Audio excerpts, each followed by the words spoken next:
All right, so this is homework chapter 4.1. So it says sketch the graph of a function that has an absolute maximum, a local minimum, but no minimum on 5/8. Okay, so we are looking for a graph that has an absolute maximum. It has a high point. It has a local minimum, but it does not have an absolute minimum. It does not have a lowest point. So we have a maximum, this graph here, and we're talking about the interval 5/8. So this looks like 4, let's say 5, 6, 7, 8. So this graph goes from 5 to 8. This graph does have a highest point. It does not have a lowest point because it keeps going down, but it's supposed to have a local minimum. So local minimum would happen on the interior. We don't see that little like valley shape, so this is not the graph we're looking for. This graph from 5 to 8 has a maximum, does not have an absolute minimum, but it also does not have a local minimum. Okay, it only has a high point. C has a local maximum. Now this graph, if we were to kind of zoom in, this line goes up and up and up and up and up without bounds. So this kind of eradicates an absolute maximum. So this will be a local maximum, not an absolute. Absolute maximum does not exist because this graph goes up to infinity. We're always going toward infinity. We never reach it. So it has a local maximum. It has an absolute minimum. This will be the absolute lowest point. It does not have an absolute maximum. So this graph would not be correct. And then if we look at this one, I'm going to zoom in.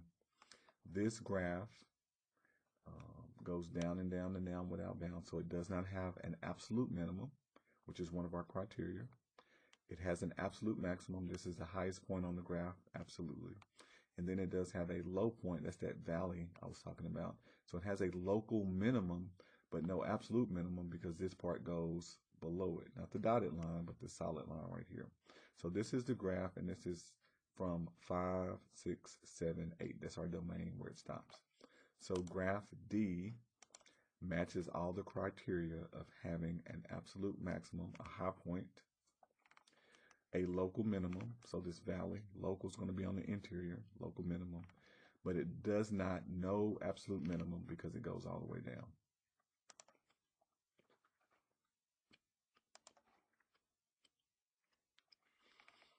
All right, question number 2. It wants us to answer the question, how do we determine absolute maximum and absolute minimum values on a continuous function on a closed interval? Okay, so the process in the text, it told us how to do that. So it says we're going to evaluate the derivative of the function at the critical points and at the endpoints, okay, of a closed interval. So you check the endpoints and the critical points. We're going to choose the largest and the smallest value of the derivative of those points for the absolute maximum and the absolute minimum respectively. This looks like what we're looking for. Let's look at the others just to make sure. Evaluate the function at the critical points. Choose the largest and smallest value of the function of these points for the absolute maximum minimum. So this is missing the endpoints because the endpoints could be that absolute maximum or minimum. C says evaluate the function at the critical points and the endpoints of the closed interval. Choose the largest and smallest value function for these points for the absolute maximum and minimum. Evaluate the critical points and the endpoints. This says evaluate the derivative. To get the critical points, we have to take the derivative.